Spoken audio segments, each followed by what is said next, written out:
രാഹുൽ മാങ്കൂട്ടത്തിനെതിരെയുള്ള നീക്കത്തിൽ നാണം കെടും എന്നുറപ്പായതോടെ വിഭ്രാന്തിയിലായ പിണറായി വിജയൻ പഠിച്ച പണി 18 നോക്കുകയാണ്. അന്വേഷണ സംഘത്തിന്റെ അടിയന്തര യോഗം ചേർന്നിരിക്കുകയാണ്.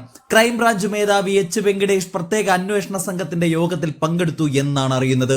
DYSP L Shaji, S Sajan, V Sagar, Binoji എന്നിവരാണ് പ്രത്യേക സംഘത്തിലുള്ളത്. ഇവർക്ക് പുറമെ വനിതാ ഉദ്യോഗസ്ഥരും സൈബർ വിദഗ്ധരും സംഘത്തിലുണ്ടാകും. എങ്ങനെയായാലും വേണ്ടിയില്ല, രാഹുൽ മാങ്കൂട്ടത്തിൽ MLA-ക്കെതിരായ ലൈംഗിക പീഡന ആരോപണങ്ങളിൽ കുരുക്കു മുറുക്കാനാണ് സർക്കാർ നിർദ്ദേശം നൽകിയിരിക്കുന്നത്.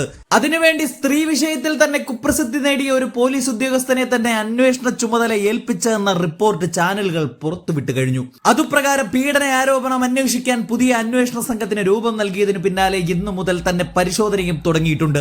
ആരോപണം ഉന്നയിച്ച 6 പേരിൽ നിന്നും ക്രൈംബ്രാഞ്ച് ഡിവൈഎസ്പി ഷാജിയുടെ നേതൃത്വത്തിലുള്ള സംഘം മൊഴിയെടുക്കുമെന്നാണ് അറിയിച്ചിരിക്കുന്നത്. കൈവശമുള്ള തെളിവുകൾ ഹാജരാക്കണമെന്ന ആവശ്യം നോട്ടീസ് നൽകിയാവും മൊഴിയെടുക്കുന്നത്. അതായത് ഇര എന്ന് പറയുന്നവർ തന്നെ ആരുമില്ല. അവരെല്ലാം തന്നെ റിപ്പോർട്ടർ ചാനലിന്റെ കള്ളവാർത്തകളാണെന്നും പറയുന്നു. അതുകൊണ്ട് അന്വേഷണ സംഘത്തോടൊപ്പം റിപ്പോർട്ടർ ചാനലിനെയും ചാർജ് ആക്കേണ്ടി വരും.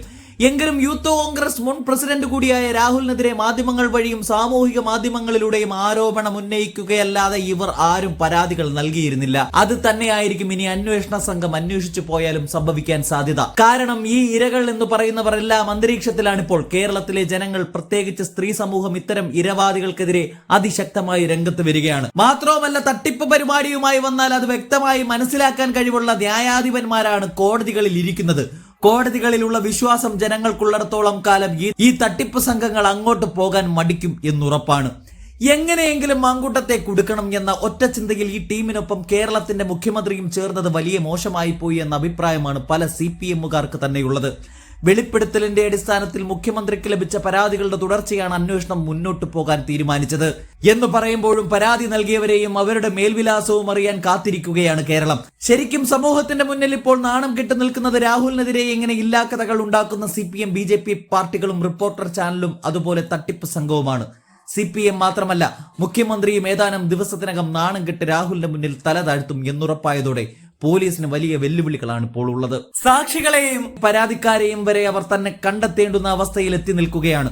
അതുപ്രകാരം ആരോപണം ഉന്നയിച്ചവരെ നേരിട്ട് കണ്ട് മൊഴിയെടുക്കാനും തെളിവുകൾ ശേഖരിക്കാനുമാണ് പോലീസ് നീക്കം. ഇതിനായി സൈബർ പോലീസ് സംഘത്തെയും വനിതാ പോലീസിനെയും ഉൾപ്പെടുത്തിയിട്ടുണ്ട്. അല്ലാതെ വേറെ വഴിയില്ല എന്ന അവസ്ഥയിലാണ് കേരളത്തിന്റെ ആഭ്യന്തരമന്ത്രി പിണറായി വിജയൻ. ടെലഗ്രാം ചാറ്റുകൾ, ശബ്ദരേഖകൾ എന്നിവ തെളിവായി സമാഹരിക്കും. നിലവിൽ അന്വേഷണ സംഘത്തിനായി നിയോഗിച്ച ക്രൈംബ്രാഞ്ച് ഡിവൈഎസ്പി ബിനുകുമാർ രാഷ്ട്രീയ സമ്മർദ്ദത്തെ തുടർന്ന് അസൗകര്യം അറിയിച്ചതു കാരണം മണിക്കൂറുകൾക്കകം പുതിയ അന്വേഷണ ഉദ്യോഗസ്ഥനായി ക്രൈംബ്രാഞ്ച് ഡിവൈഎസ്പി ഷാജിയെ നിയമിച്ചതും സർക്കാരിന്റെ തിടുക്കമാണ് പ്രകടമാക്കുന്നത്. പക്ഷേ യാഥാർത്ഥ്യം മനസ്സിലാക്കിയാണ് ഉദ്യോഗസ്ഥന്റെ പിന്മാറ്റം എന്നും വാർത്തകൾ വരികയാണ്. സ്ത്രീകളെ പിന്തുടർന്ന് ശല്യപ്പെടുത്തിയെന്നാണ് രാഹുലിനെതിരെ കേസെടുക്കുന്നത്.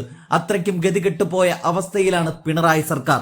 ഈ കേസ് നിലനിൽക്കുമോ എന്ന് തന്നെ സംശയമുള്ളപ്പോൾ രാഹുൽ മാങ്കൂട്ടത്തിലിനെ തൊട്ടു കൈപൊള്ളിയ അവസ്ഥയിലാണ് സാക്ഷാൽ മുഖ്യമന്ത്രി തന്നെ.